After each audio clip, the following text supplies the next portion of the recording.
अस्सलाम वालेकुम नाज़रीन, मैं हूँ आपकी मेज़बान मलिया ख़ान और आप देख रहे हैं नया पाकिस्तान। जी तो नाज़रीन, आप देख सकते हैं मेरे पीछे वो फैमिली मौजूद है जिनसे हमने वादा किया था कि हम उनको ईद से पहले एक रक्षा दिलाएंगे, जिनके जो आप जानते हैं कि जिनके बच्चे, जिनकी औलाद जो है वो सुन नहीं सकती, बोल नहीं सकती।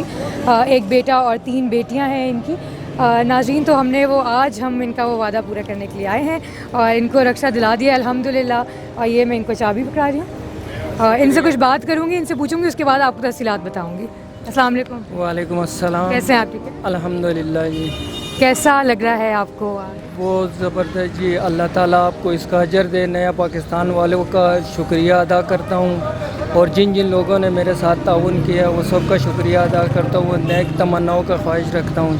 अच्छा, हम लोग बस ये चाहते हैं कि अब आप इसकी सही से हिफाजत करें और अब आप इससे अपने बच्चों को इंशाल्लाह आगे पढ़ाएँ और बड़ा करें, वैसा कुछ करें इंशाल्लाह, उम्मीद यही करते हैं। और नाज़रीन, इसके अलावा हम लोगों ने, जैसा कि आप जानते हैं कि इनके बच्चे जो हैं वो बोल नहीं सकते, सुन नहीं सकते। इसके अलावा हमारी डॉक्टर से बात हुई है, कायद आज़म इंटरनेशनल हॉस्पिटल के डॉक्टर से हमारी बात हुई है। उधर से हमसे किसी ने रब्ता किया था, उन्होंने कहा है कि इंशाल्लाह ईद के बाद हम बच्चों को लेकर जाएंगे उधर और इनकी प्रॉपर टेस्ट होंगे और उसके बाद देखेंगे कि अगर इनका इलाज मुमकिन हुआ इंशाल्लाह तो यकीनन इनका इलाज भी होगा।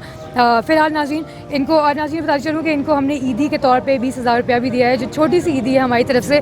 हम चाहते हैं कि ये उसकी ईद की कुछ थोड़ी बहुत ख़रीदारी करें, अपने बच्चों के लिए कुछ कपड़े शपड़े ले सकें और बस उम्मीद करती हूँ कि इनकी ईद अच्छी गुजरेगी इंशाल्लाह। फ़िलहाल मलिया ख़ान को दीजिएगा इजाज़त। अल्लाह हाफ़िज़।